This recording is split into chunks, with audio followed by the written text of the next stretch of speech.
ایک مرزا جہلمی کے فالوورز میں غیرت نہیں ہے, اس کے اسٹوڈنٹس بالکل غیرت لیس لوگ ہیں, اور ایک قادیانیوں میں لگتا ہے کہ دونوں کے نا کچھ کنیکشن آپس میں ملتے ہیں.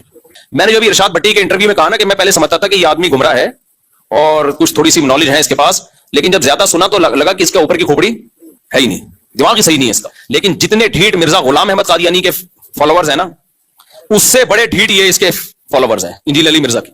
کتنا ذلیل کر لو اس کو, کتوں کی طرح ذلیل کر لو اس کو, لیکن انہوں نے اپنے پیر کو پیر ماننا ہے. ایک جہلم والا واقعہ کافی تھا شرم سے ڈوب مرنے کے لیے. کیا خیال ہے؟ اس کے جو اسٹوڈنٹس ہیں نا, ان کے لیے ایک ہی بات کافی تھی یار, اتنے بڑے بڑے بھڑکیاں ماری تھی اس نے اور کیسے تم دبا کے گیدڑ کی طرح بھاگا ہے. تو اس کے اسٹوڈنٹ سے زیادہ ڈھیٹ میں نے دنیا میں کوئی نہیں دیکھا. ابھی یہ پچھلے دنوں مفتی طارق مسعود صاحب حفظہ اللہ تعالی نے بڑے سخت کامنٹس کیے میرے بارے میں اور خصوصاً ہمارے اسٹوڈنٹس کے بارے میں کہ یہ قادیانیوں سے بھی زیادہ ڈھیٹ ہے. ٹھیک ہے, بالکل قادیانیوں کے ساتھ ملایا, بلکہ ان سے بھی بدتر کہہ دیا. میں نے اس کا جواب نہیں دیا, اس کی میمز بنی جو کچھ انہوں نے کہا تھا. پھر ہم نے ظاہر بتانا ہے کہ قادیانیوں والی نماز تو حنفیوں کی ہے, کیونکہ قادیانی بھی حنفی ہیں, بریلوی بھی, دیوبندی بھی.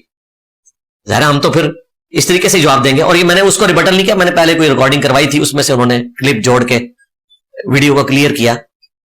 اور قادیانیوں کے ساتھ جو جوڑنے کا الزام تھا تو انہوں نے بتایا کہ میں تو قادیانی کو دجال سمجھتا ہوں. یہ سارا کام انہوں نے کر کے میم بنائی اور جواب دیا. میں نے اس پہ کوئی جواب نہیں دیا, ورنہ تو ظاہر مجھے غصہ بڑا تھا.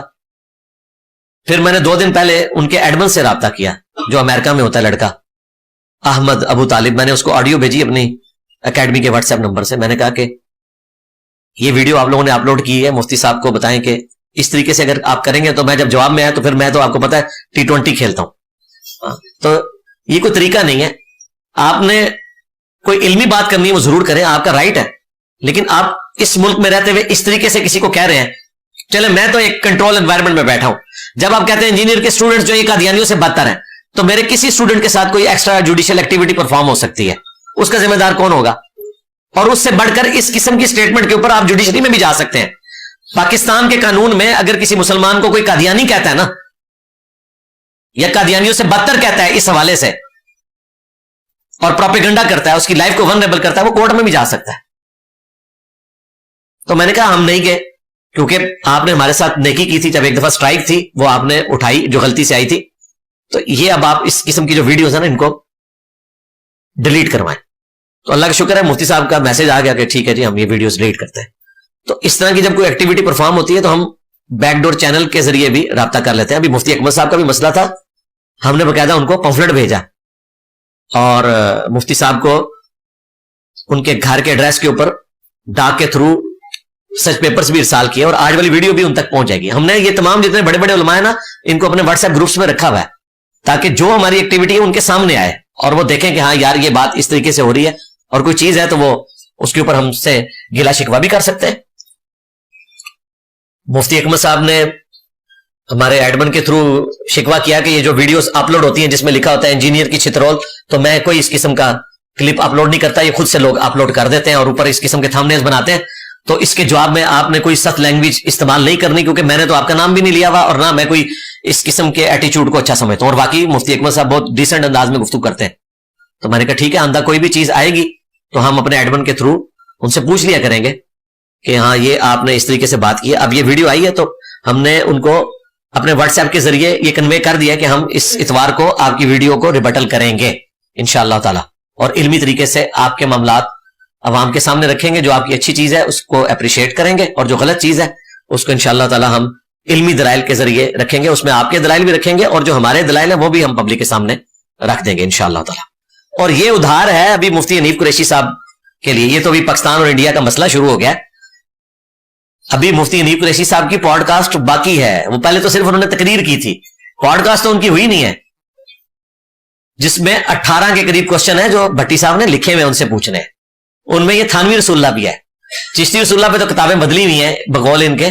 تھانوی رسول اللہ پہ اگر یہ کہے گا نا کتابیں بدلی ہوئی ہیں, تو اعلیٰ حضرت کی کتاب بدل گئی فتاوی رضویہ, تو یہ کہے گا کہ وہ غلط ہے. لیکن وہ ایسی وہ یعنی طویل اس کی بیان کرنے کی کوشش کرے گا, پھر انشاءاللہ تعالیٰ میں اس کو داڑھوں کے نیچے لوں گا.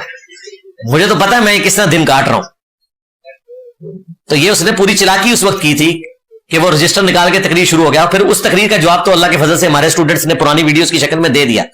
وہ ہمیں میمز کے لیے مٹیریل بھی نہیں تھا نا مل رہا اتنے عرصے سے. دیکھیں مصباحی صاحب بھی بڑے عرصے سے خاموش ہوئے ہیں, اصل تو مٹیریل وہ پرووائڈ کرتے تھے. تو یا کبھی کبھار جو ہے ابتسام الہی ظہیر صاحب کرتے تھے, وہ بھی اب کافی حد تک نارملائز ہو چکے ہیں. تو انیف قریشی صاحب اب سامنے آئے تو انہوں نے میمز کا مٹیریل پرووائڈ کیا, ہمیں چاہیے.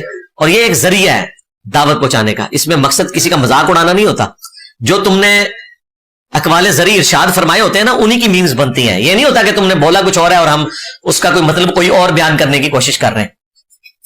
یہ ابھی ہمارے ایک اسٹوڈنٹ ہے, لو سامبو چینل چلا رہے ہیں, ان کے اوپر بھی اسٹرائکس بھیج دی ایک دوسرے بھائی نے. حالانکہ ہم نے ان کی کوئی آؤٹ آف کنٹیکسٹ ویڈیو ہمارے اسٹوڈنٹ نے استعمال نہیں کی تھی.